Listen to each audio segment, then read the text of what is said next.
Donc effectivement, je vais vous parler de l'aventure du verre fluoré. Vous voyez en bas le verre fluoré et l'université de Rennes. Bon, tout ça parce que j'ai une double casquette. Je suis toujours professeur émérite à l'université de Rennes. Alors pour ceux qui ne savent pas, un professeur émérite, c'est quelqu'un qui est retraité, hein, mais à qui on laisse quand même un strapontin de façon... enfin bref, c'est un côté là aussi décoratif, indéniable. Par ailleurs, bon, en tant que verre fluoré, bon, je suis le président de l'entreprise et c'est un de mes fils qui est le directeur général, donc c'est surtout lui qui bosse, mais chut, faut pas le dire. Bien, alors là je vais vous indiquer un petit peu ce que j'ai l'intention de vous présenter. Hein, d'abord, bon, la découverte, les premières années de l'entreprise, enfin de l'entreprise ou de l'université. Après, bon, bah, quelques développements, hein, astronomie et spatiale. Puis bon, je vous dirai quand même un petit peu de choses sur le matériau, sur ce verre-là.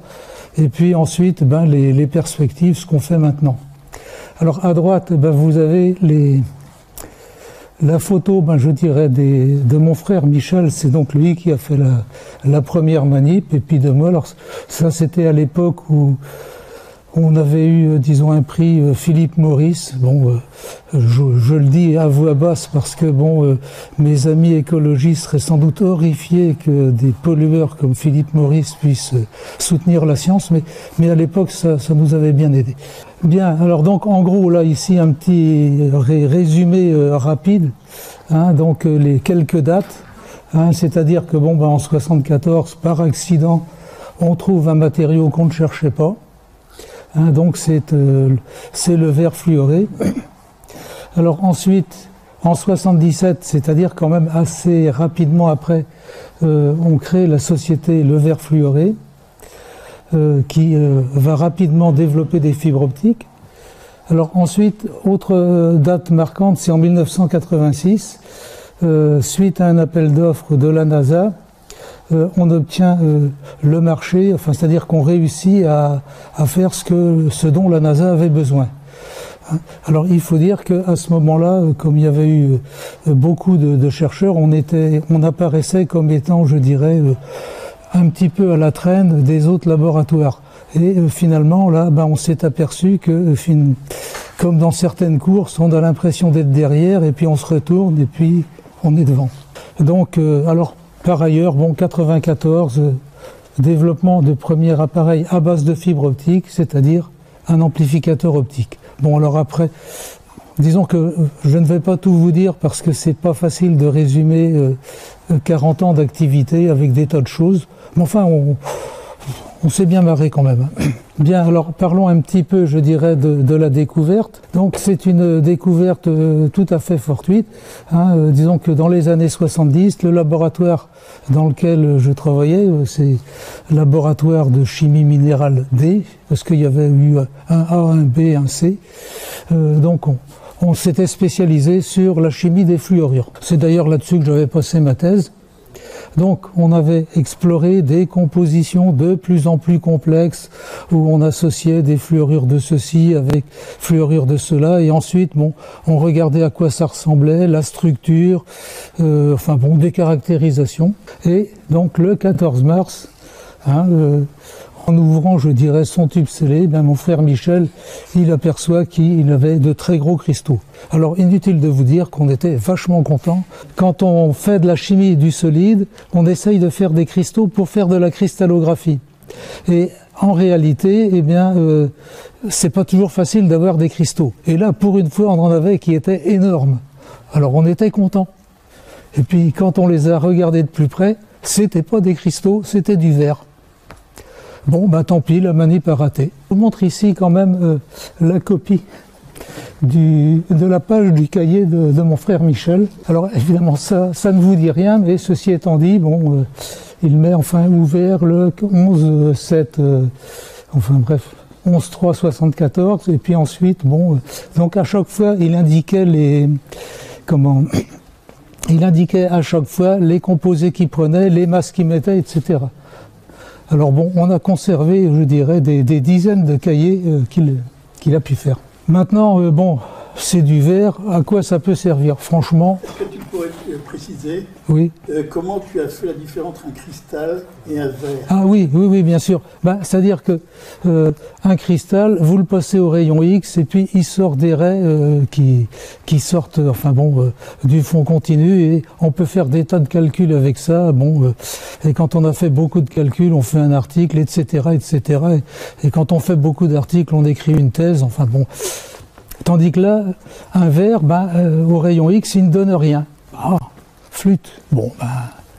Il ne donne rien, sinon une espèce de halo. On aurait fait, disons, le spectre, je dirais, d'un bout de plastique, serait fait la même chose. Simplement, à y regarder, ce verre-là ne ressemble à aucun autre verre connu. Parce que le verre, je sais qu'il y en a autour de nous, c'est fait à base de sable, de chaux, etc. Et en fait, on connaît bien les verres. Ce verre-là, pas du tout. Donc, c'est un peu curieux. Donc, on est allé voir les spécialistes du verre, Corning Europe, qui à l'époque finissait de s'appeler Sauvirel. On leur explique qu'on a un nouveau verre. On leur dit qu'est-ce qu'il y a dedans.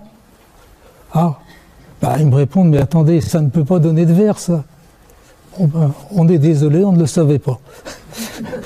Ceci étant dit, regardez. Et donc, effectivement, là, ça posait un problème.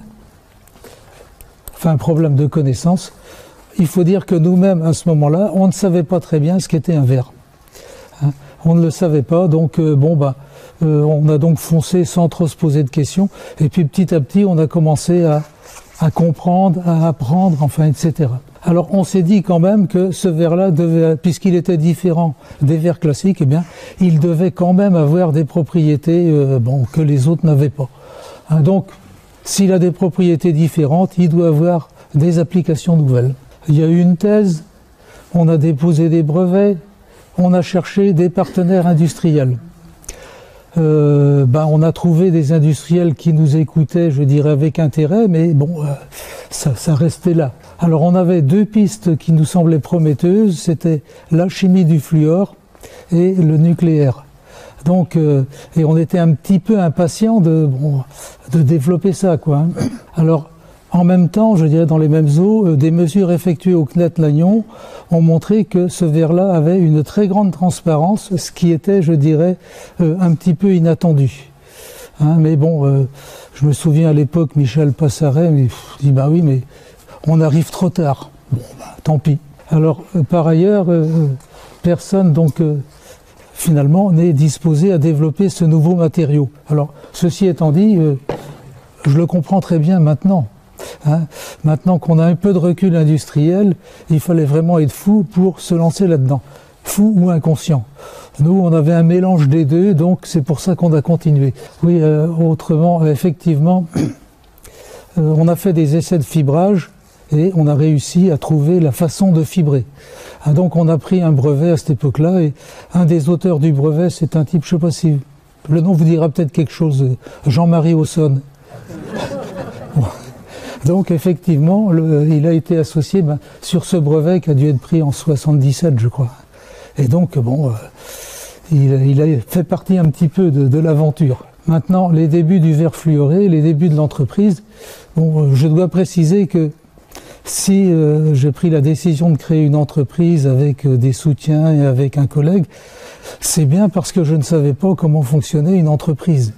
Si je l'avais su, c'est pas sûr. Bref, c'était pas raisonnable du tout. C'est un collègue, Gwenaël Mazet, qui prend la direction de l'entreprise parce que lui était carré, il avait des idées, rigoureux. Et moi, dans le même temps, j'ai conservé, je dirais, mon groupe de recherche à l'université. Donc il y avait les deux côtés. Alors l'initiative a été saluée, je dirais. On a eu un prix de la création d'entreprise en 77 ou 78, je ne sais plus trop.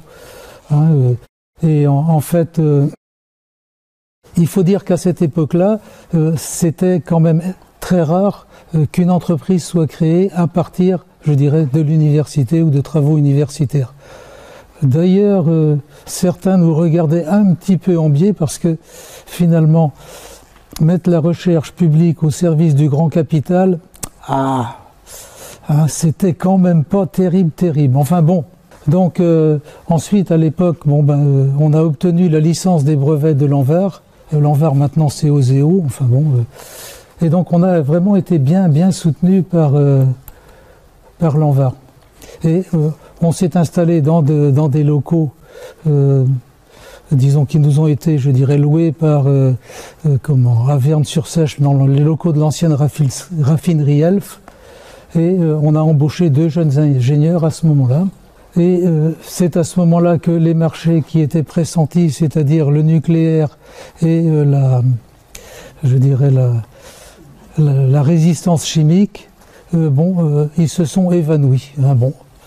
Donc on était un petit peu, je dirais pas désolé, mais il faut maintenant que je parle de la fièvre des années 80.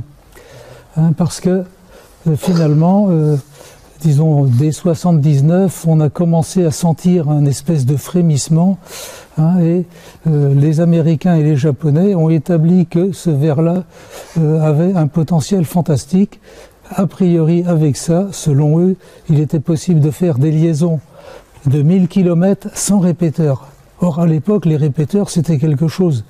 Il y avait un répéteur tous les 50 km et ça coûtait à peu près $1 million. Alors l'idée de pouvoir faire des liaisons très grandes sans répéteur, c'était intéressante.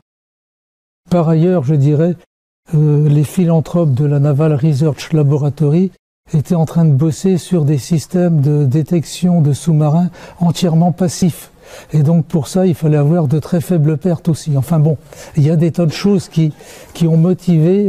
Donc les enjeux économiques apparaissent extrêmement forts à ce moment-là, et ça devient un sujet à la mode. Parce que il y a des modes dans la science. Et donc en fait, beaucoup de laboratoires et centres de recherche, ils travaillent avec des financements importants. La plus grosse partie était aux États-Unis et au Japon. Alors par ailleurs, France Télécom, je ne sais pas s'il s'appelait encore France Télé déjà à cette époque-là, enfin, nous a accordé des marchés d'études, et ça nous a permis à la fois de développer la technologie des fibres optiques et aussi tout simplement de vivre ou de survivre. Alors simplement, je vous parlais de la fièvre, mais après des progrès rapides, les laboratoires qui travaillaient là-dessus se sont aperçus que on réussissait pas à avoir des fibres très transparentes. Donc ils plafonnaient au mieux à 1 dB du kilomètre, enfin à peu près. Sachant que dans le même temps, les fibres de silice étaient à 0,2 et par ailleurs, juste à ce moment-là, l'amplification optique qui émerge, a rendu le coût des répéteurs beaucoup plus abordable, enfin. Et sur les entrefaites, il y a eu la découverte des supraconducteurs à haute température critique. Donc en fait, il fallait débloquer de l'argent. Donc du jour au lendemain, la plupart des contrats aux États-Unis ont été transférés sur les supraconducteurs. Et très rapidement, je dirais, les autres laboratoires ont diminué leurs recherches dans le domaine. Alors nous, finalement, on a suivi notre route parce qu'on y croyait et puis peut-être parce qu'on ne pouvait pas faire autrement. Et donc, en fait, durant à peu près 30 ans, on a, je dirais, développé les technologies et on a accumulé, je dirais, les premières.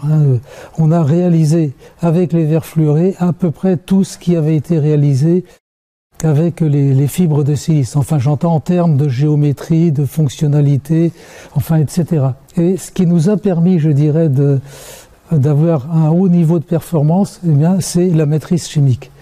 Et même maintenant, si on a de l'avance sur nos bien-aimés concurrents, c'est parce qu'on maîtrise la chimie. Ceci étant dit, comme je le note, l'entreprise s'apparentait davantage à un monastère qu'à un centre de recherche. Donc rien n'en sortait, les gens bossaient dans leur coin, enfin. C'était pas toujours très enthousiasmant pour ceux qui étaient là-dedans. Mais on y trouvait à la fois une grande créativité et avec une grosse économie de moyens. Maintenant, je saute sur le côté astronomie et spatiale, parce que ça aussi c'est un point, on demande à quoi ça sert, à quoi ça a servi, eh bien c'est un truc, je dirais, ah ben oui, toujours les mêmes, hein, les deux mêmes, bon, c'était dans le temps ça. Hein. Donc là, je parle d'Aviris. Ici, j'ai représenté la photo d'un avion U-2. Hein, l'avion U-2, c'était l'avion espion des Américains dans les années 80, mais c'était aussi un avion d'observation à très haute altitude. Et donc, les gens de la NASA ont eu le projet d'embarquer un système d'observation terrestre sur un avion U-2. Donc, c'est ce que j'appelle le défi Aviris. Hein, donc, en 86, donc la NASA nous a consultés hein, ils avaient des besoins de fibre optique très particulières. Donc avec un budget qui pour nous était important. Évidemment, quand ils nous ont donné leurs spécifications, on leur a dit mais attendez, ça n'a jamais été fait. Mais enfin, à bien y réfléchir, c'est peut-être concevable, c'est peut-être faisable. Donc on a mis quelques mois de travail intensif et on a réussi à leur fabriquer les fibres dont ils avaient besoin. Et on apprendra quelques temps après que on avait été les derniers consultés, hein, en désespoir de cause. Tous les autres avaient dit, ben non, c'est pas possible. Et d'ailleurs, justement, j'ai reproduit ici ce qu'il y avait dans leur rapport de 87. Donc ils expliquent qu'ils ont discuté le problème avec les différents établissements majeurs, donc Bell Labs, c'était donc ATT, Hughes Aircraft, Spectran, Naval Research Lab, British Telecom, Furukawa, enfin bref. Et seul le verre fluoré pensait que c'était possible. Et donc enfin, on a passé un contrat et une fibre qui correspondait aux spécifications a été livrée dans les temps. Point. Et donc à ce moment-là, on s'est dit, tous ces braves gens qui avaient qui faisaient des choses beaucoup mieux que nous, finalement, ils sont peut-être pas si en avance que ça. Donc ça c'est le premier projet Aviris, et donc ça nous a boosté un peu. Alors quelques années après, on a eu, je dirais, à travailler pour les astronomes. Cette fois-ci, c'est le projet Fluor. Donc c'est une vieille idée que de coupler des télescopes pour augmenter la résolution.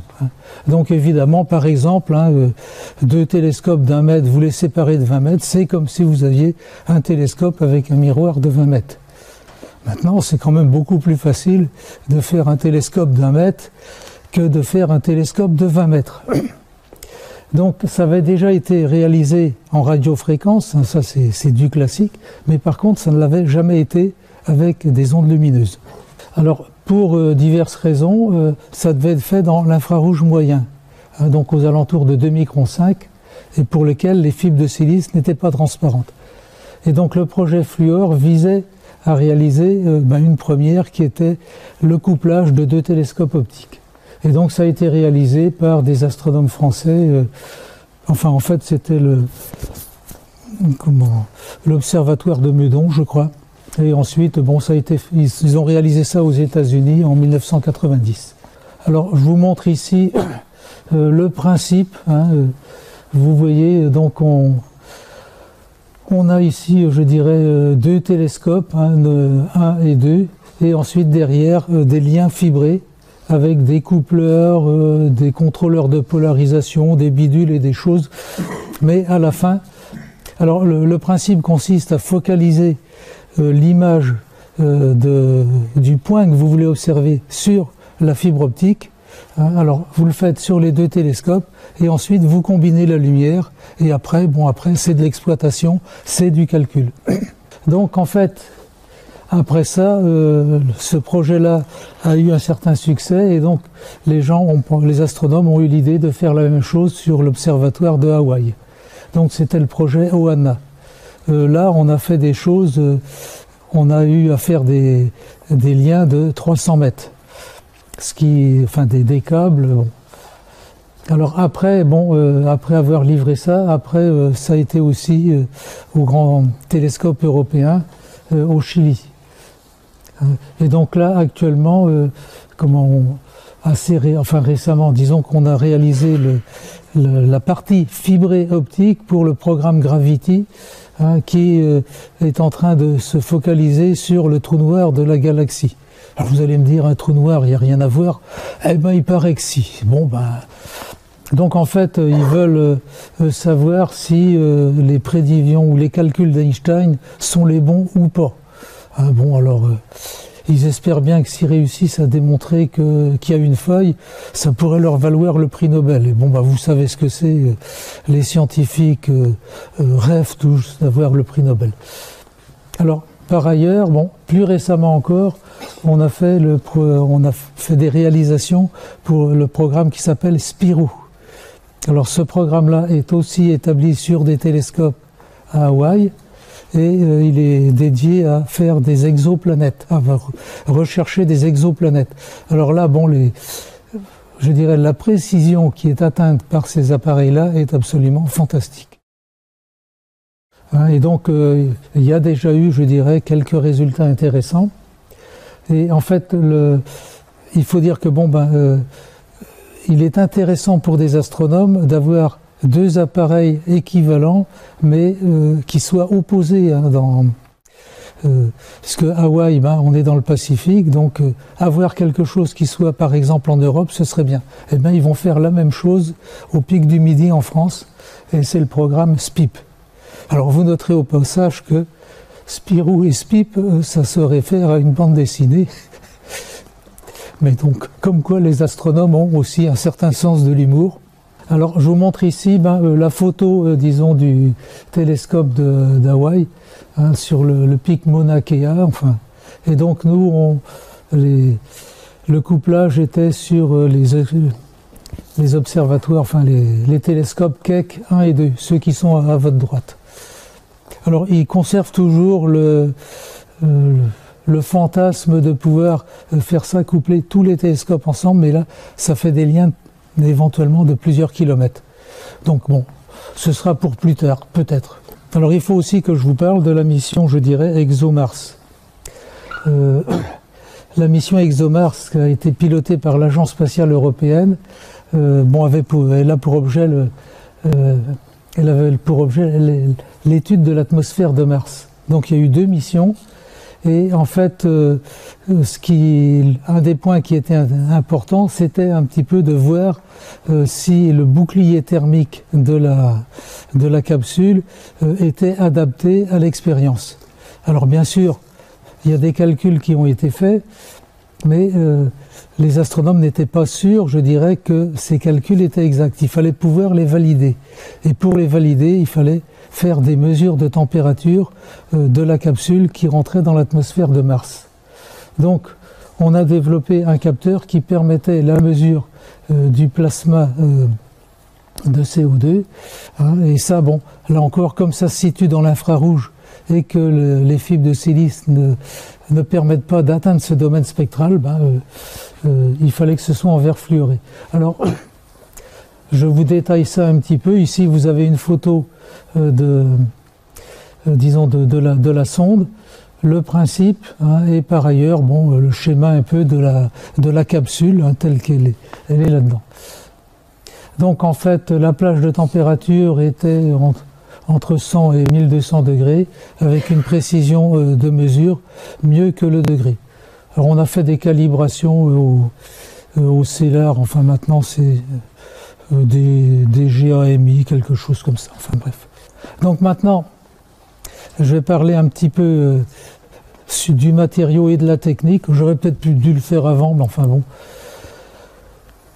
qu'est-ce que c'est qu'un verre fluoré? C'est un vrai verre, d'abord, mais qui est fait à partir de fluorures exotiques. Zirconium, barium, sodium, lantane, aluminium, et encore, il y en a d'autres. Alors en cherchant un peu, disons qu'on a trouvé des centaines, ou peut-être même des milliers de compositions particulières. Maintenant, il faut un certain coup de patte pour faire ça, et puis il suffit de peu de choses pour que ça ne marche pas.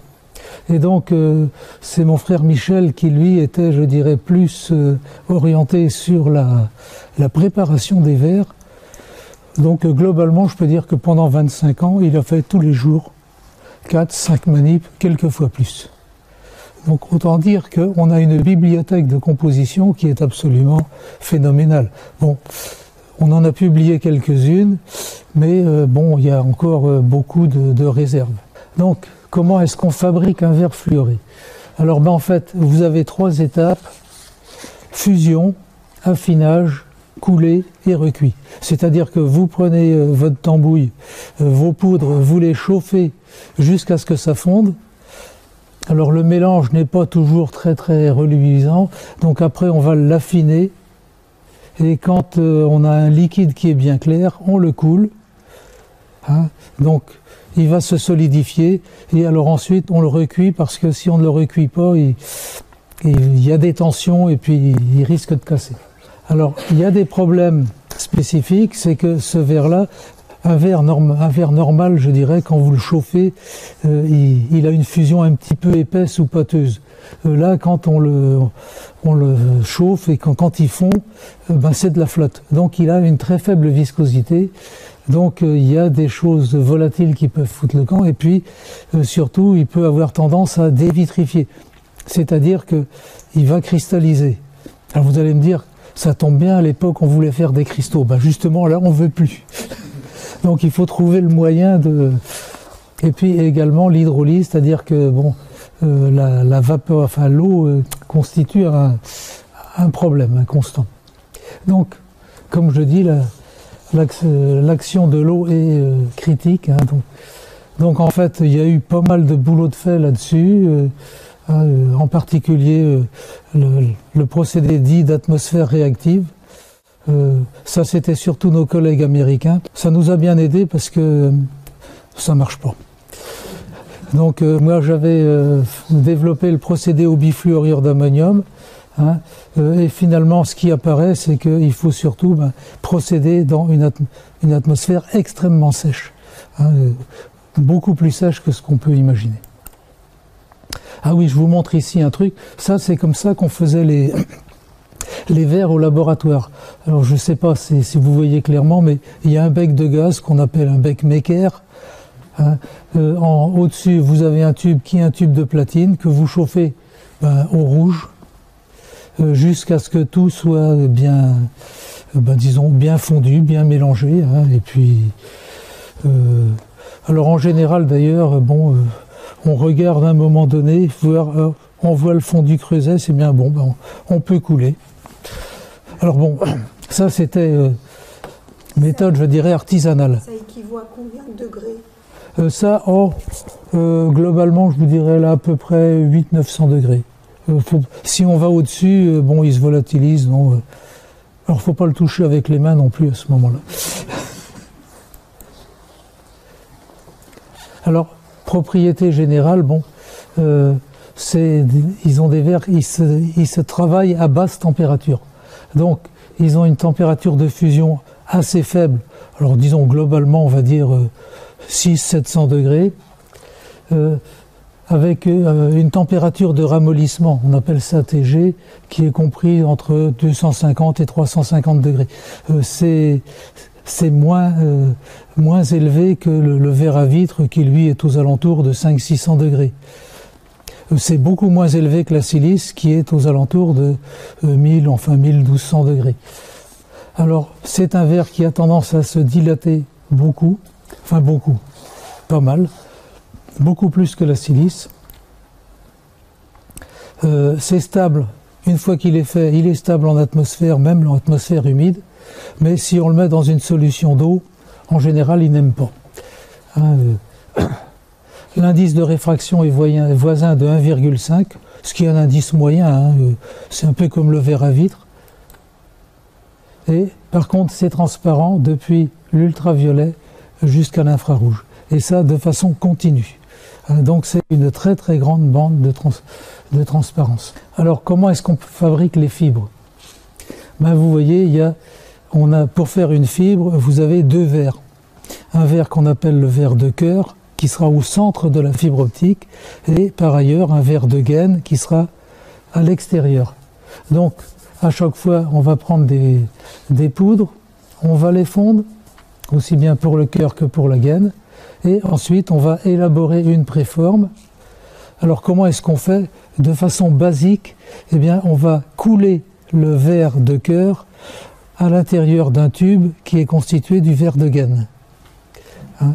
Et ensuite, eh bien, une fois que c'est refroidi, recuit, enfin décapé, eh bien, on va pouvoir étirer une fibre. Donc voilà, le principe est relativement simple. Donc là, en fait, je vous décris un petit peu, je dirais, une tour de fibrage. Donc globalement, je dirais que fibrer les verres fluorés, ça comporte les mêmes éléments qu'une tour de fibrage pour les fibres de silice. La différence, c'est qu'on opère à des températures beaucoup plus faibles, donc on a besoin de moins de hauteur et la technologie est un petit peu plus simple. Donc en fait, vous avez la préforme qui est en haut, on contrôle la température, on contrôle le diamètre de la fibre, ensuite on applique une résine à l'extérieur et la résine, elle passe dans un four qui va permettre de durcir la résine et après ça, on n'a plus qu'à enrouler sur une bobine. Globalement, bon, on retrouve ça aussi dans la silice. Alors là, s'il s'agit de ce qu'on appelle les fibres monomodes, il y a une étape supplémentaire, donc on retrouve la même chose, mais avec les différentes étapes. Première étape, eh bien, on prépare, je dirais, un tube qui est fait du verre de gaine. Dans la deuxième étape, on coule le verre de cœur à l'intérieur du tube de gaine. Ensuite, étape 3, on étire. Et étape 4, eh bien, on insère ce qu'on appelle la préforme mère à l'intérieur, disons, d'un autre tube. Et donc ensuite, eh bien, on n'a plus qu'à fibrer l'ensemble. Et donc de ce fait-là, on se retrouve, si vous voulez, pour faire une fibre monomode, il faut que le cœur soit très petit. Globalement et typiquement, le cœur d'une fibre monomode fait entre, je dirais, quelques microns, 2, 3, 4, 5, 10 microns éventuellement. Hein. Mais autrement, je dirais, les fibres qui ont un plus gros cœur sont appelées des fibres multimodes. C'est-à-dire qu'elles n'ont pas les mêmes caractéristiques, enfin, même qualité, je dirais, de transmission de lumière, enfin. Alors, je vous montre ici des courbes, c'est un peu plus technique, de transmission de fibres commerciales. Alors, notez bien que ce sont des échelles logarithmiques. Donc, cette fibre ici, celle-ci, est une fibre au fluorure de zirconium pour lequel, je dirais, on a une atténuation minimale qui est de l'ordre d'1 dB du kilomètre. 1, 2 dB du kilomètre. Ça, ce sont, disons, des fibres commerciales. Alors, on a plusieurs familles de verres fluorés. Donc, les deux autres correspondent à deux autres types deux autres familles de verres fluorés, qui ont des avantages et des inconvénients. On prétend avoir un leadership, tout simplement, on a, je dirais, une meilleure transmission. Et donc là, en particulier, je reproduis donc ici la courbe qui se réfère à la fibre la plus transparente. Et on a mis en haut les courbes de transmission, je dirais, de notre meilleur concurrent qui est Thorlabs aux États-Unis. Et vous voyez que là, on a, je dirais, grossièrement un ordre de grandeur en transmission.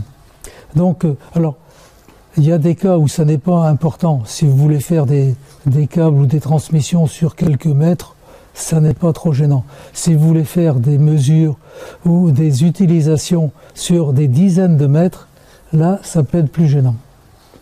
Donc, on a actuellement les meilleures performances. Aussi, je dirais, on a fait la traque au coût et donc on a amélioré considérablement la rentabilité. Donc, on a également les prix les plus bas. Donc, en termes de concurrence, c'est, je dirais, confortable. On a également, je dirais, beaucoup de compositions vitreuses. Donc, on peut faire énormément de choses à la demande et sur mesure. Et ça, c'est un atout technologique considérable. Pour autant, on peut encore aller plus loin. Ici, donc, je vous ai montré Je vous montre ici ce qui est les courbes, enfin les impuretés, enfin pourquoi est-ce qu'on ne réussit pas à obtenir des fibres à très faible perte. Eh bien, il y a en particulier des absorptions, hein, donc en particulier donc le chrome, le cuivre, le nickel, éventuellement le CO2 et éventuellement encore des des terres rares. Donc tout ça, ça nous limite, hein, je dirais.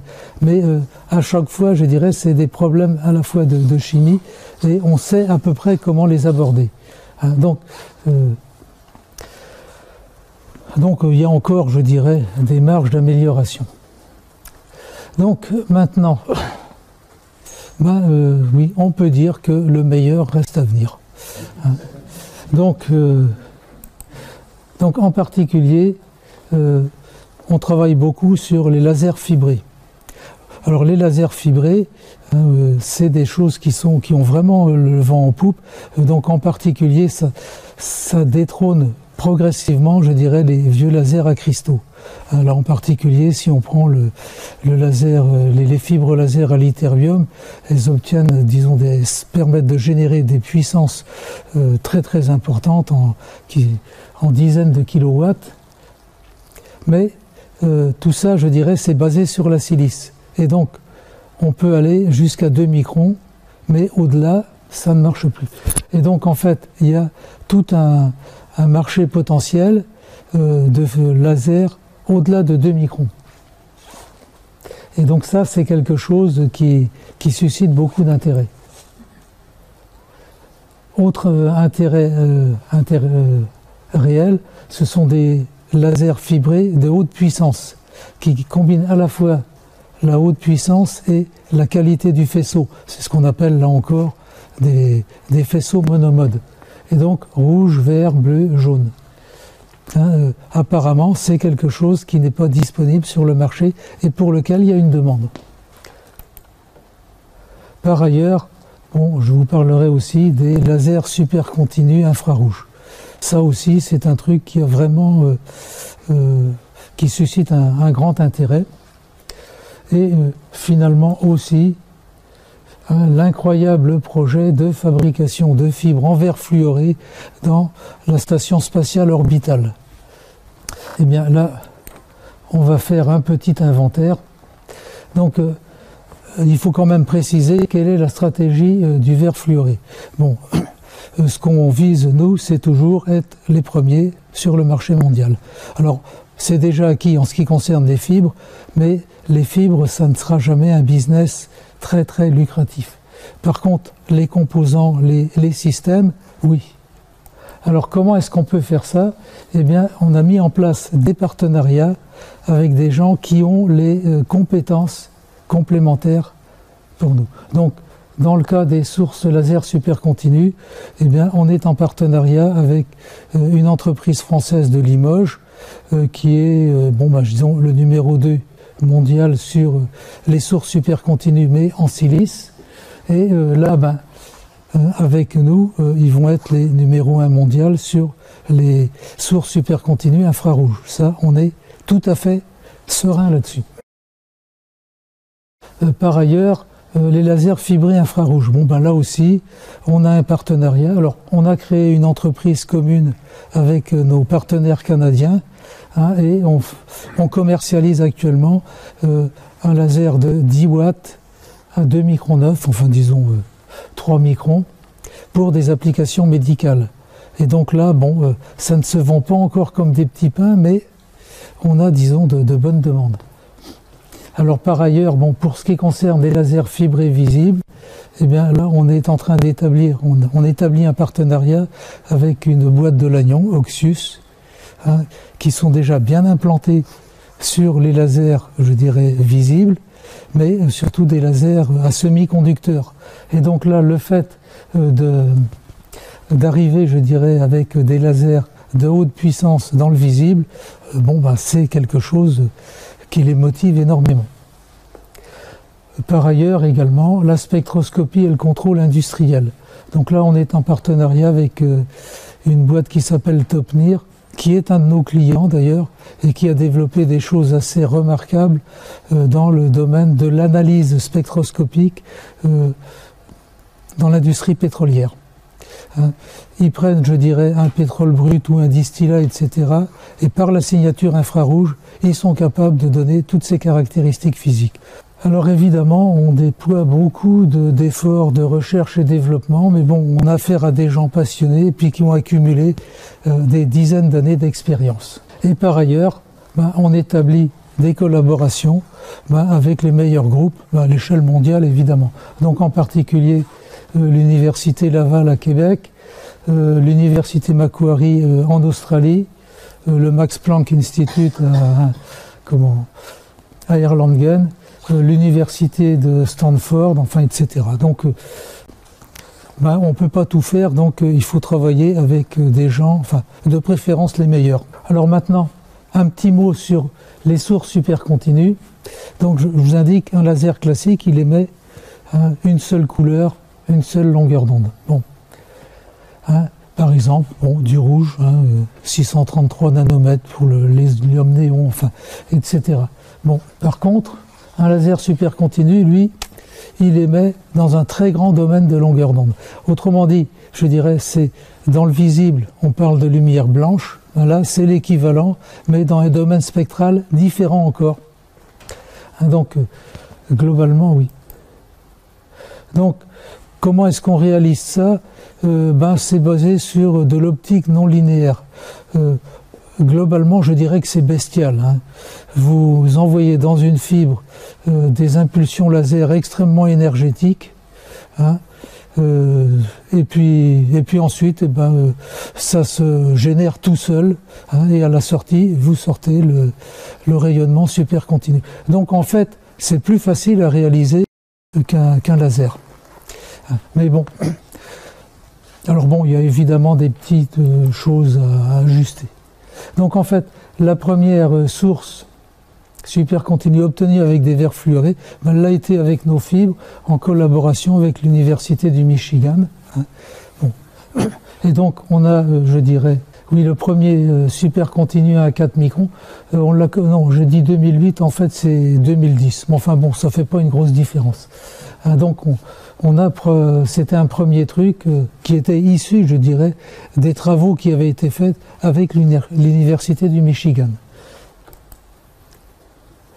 Et la collaboration entre le verre fluoré et le COUS place cette entreprise-là en leader mondial. Là, on a appris que le leader, enfin, leur concurrent principal, il achetait l'éponge. Bon. Il faut dire qu'on a des produits qui sont plus performants et nettement moins chers. C'est désolant quand vous voulez... Bon. Donc là, très récemment, en juin, on a présenté un nouveau laser supercontinu, cette fois-ci entre 2 et 9 microns. Et là aussi, ça a suscité, je dirais, ça a été un petit événement, parce que là, on a collaboré avec une boîte qui s'appelle Selene Optics, qui est une boîte qui est issue de l'Université de Rennes aussi. Bon, globalement, et pour simplifier, on associe du verre fluoré et des fibres de chalcogénure sur des fibres de sulfure, etc., etc. Donc il y a... Alors bon, c'est un petit peu délicat parce que il faut que tout soit parfait et tout. Mais actuellement, on est en train de travailler sur l'endurance. Il ne nous suffit pas d'avoir quelque chose qui marche. Il faut encore qu'il puisse durer quelques milliers d'heures, si on veut pouvoir le vendre. Mais enfin. Donc ça c'est. Mais on a pu voir, je dirais à Munich, que l'intérêt de la communauté scientifique et éventuellement industrielle était très très très important. Et ça ouvre la voie à de nombreuses applications. Alors, je vais en dire un mot tout à l'heure. Mais on va parler aussi du supercontinu ultraviolet.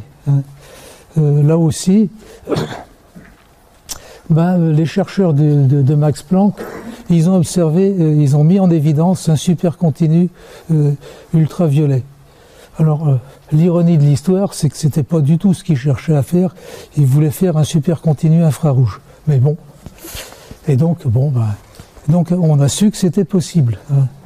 Donc, on s'y intéresse aussi. Donc, on travaille depuis plus d'1 an en collaboration avec le laboratoire Verre et Céramique. C'est celui d'ailleurs dont je fais toujours partie en tant que professeur émérite. Hein, et donc, ils ont développé des techniques qui sont intéressantes. Hein.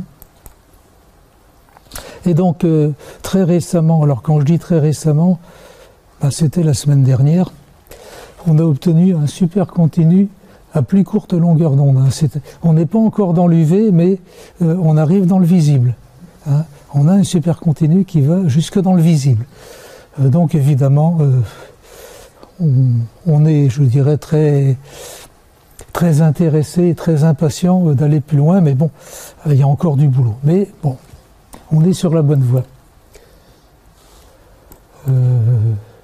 Alors par ailleurs, oui, le laser à 3 microns, laser fibré à 3 microns, donc on a fait une société commune qui associe les expertises des deux entités.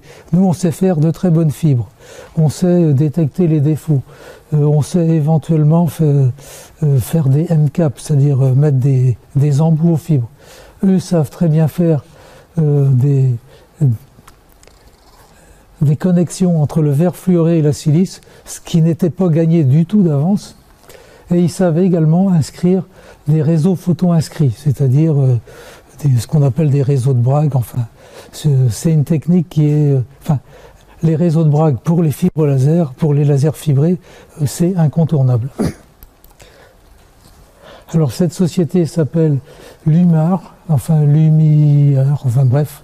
Donc elle fabrique et vend des lasers fibrés opérant à 3 microns avec une puissance de 10 watts. Sachant, je dirais que au niveau du laboratoire, on est arrivé à 50 watts. Alors il y a des applications dentaires, médicales, mais aussi industrielles.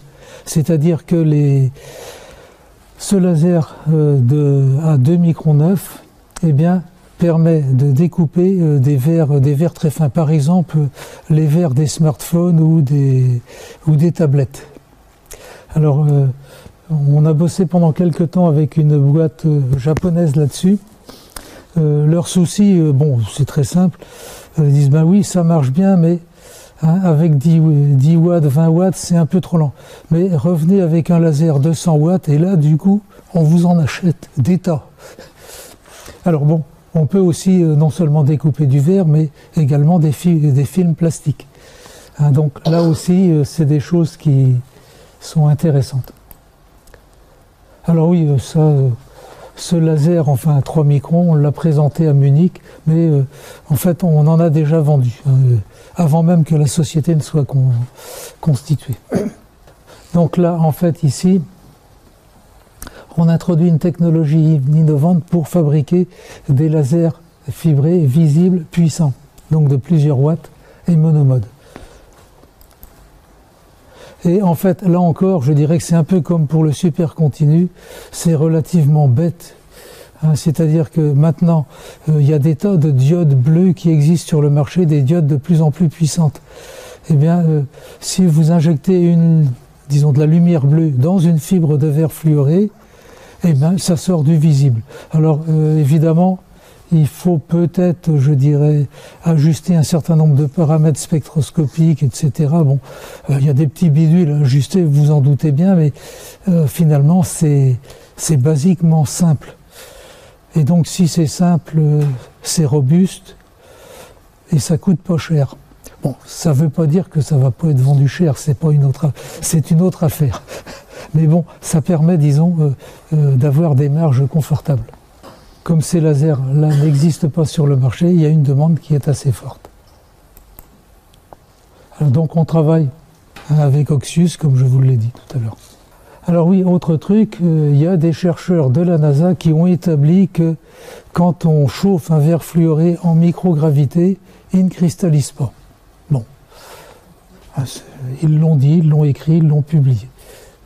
Donc ils pensent qu'en fait, c'est ça qui limite les pertes optiques dans les fibres de verre fluoré. C'est-à-dire grossièrement, ils disent, si on n'a pas réussi à faire des fibres à 1 millième de dB au kilomètre, c'est parce que il y avait de la cristallisation.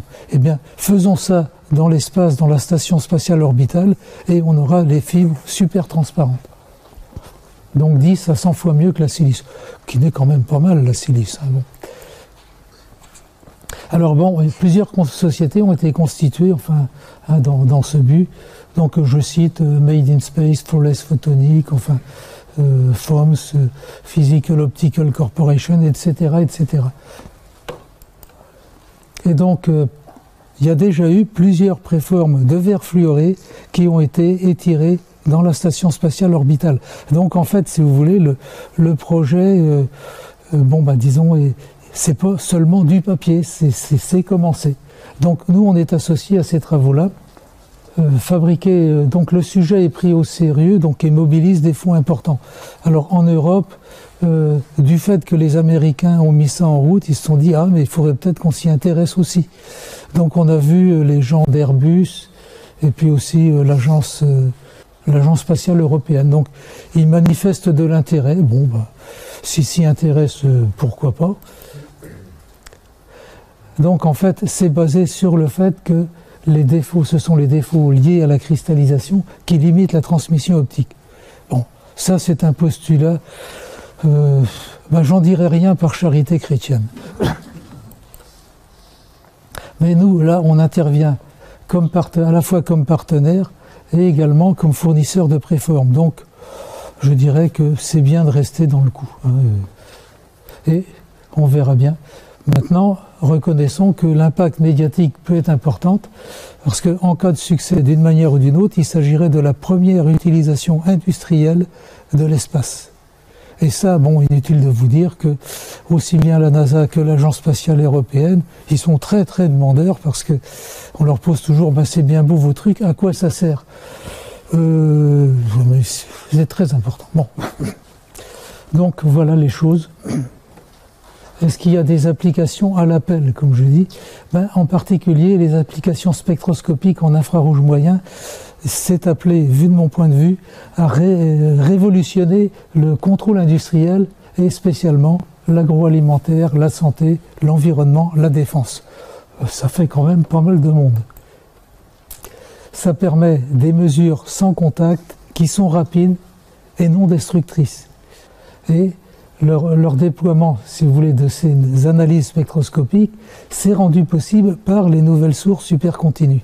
Parce que jusqu'ici, la technologie existe, mais vous avez des sources infrarouges qui sont des sources très, très, ben, disons, ce sont des filaments, elles sont très peu intenses. Enfin, suffisamment pour qu'on puisse voir quelque chose, mais très peu intenses. Alors bon, disons, une illustration du fait que ce sont des sources peu intenses, c'est que vous prenez une société comme L'Oréal qui a des besoins dans le domaine, eh bien, pour faire leurs analyses, ils ont réservé, je dirais, des créneaux sur le rayonnement synchrotron de Saclay, parce que, enfin non, d'Orsay plutôt, enfin bref, parce que ben, finalement, ils ont, dans certaines conditions, un rayonnement d'une brillance qui est beaucoup plus grande que celle des sources infrarouges. Donc, vous avez des rapports signal-bruit qui sont très très meilleurs. Maintenant, pour la petite histoire, les sources supercontinues ont une brillance qui est supérieure à celle du synchrotron. Donc, on a des raisons d'être optimiste. Donc, en fait, ça nous amène au système de mesure biologique. Donc là encore, hein, il y a 3 approches complémentaires. On le peut faire soit par transmission, soit par réflexion, soit par ondes évanescentes. Alors bon, je ne vais pas vous parler disons de l'onde évanescente. Enfin, c'est quelque chose qui est développé par une petite start-up rennaise d'ailleurs. Par transmission, ben, je dirais c'est comme les spectros classiques infrarouges. Alors le principe, je vais vous parler d'abord plutôt des pertes des mesures par réflexion. Eh bien, le signal infrarouge qui est issu du laser supercontinu est envoyé à la surface à caractériser et ensuite on regarde le rayonnement qui est renvoyé, hein, et ça permet d'avoir une signature, l'analyse, ça permet d'identifier les molécules présentes et de déterminer leur concentration. Alors dans la mesure par onde effanescente, ça, vous prenez un truc, vous l'immergez dans un liquide, et puis bref. Donc là ici, un système qu'on a réalisé, enfin on vous donne le schéma de principe. Hein, vous avez, je dirais, une tête de mesure, l'endroit où vous allez mesurer le champ de mesure, hein, et par ailleurs, derrière, hein, vous avez l'unité de contrôle et l'unité de calcul. Donc ça, c'est des choses qui ont été faites. Alors donc, je vous parle maintenant rapidement d'autres développements. Hein, donc il y a, on a eu des demandes pour les amplificateurs optiques à 1 micron 3 et 1 micron 4. Donc on a, je dirais, potentiellement les fibres qui permettent potentiellement de faire ça, mais c'est des trucs qu'on ne peut pas développer nous-mêmes.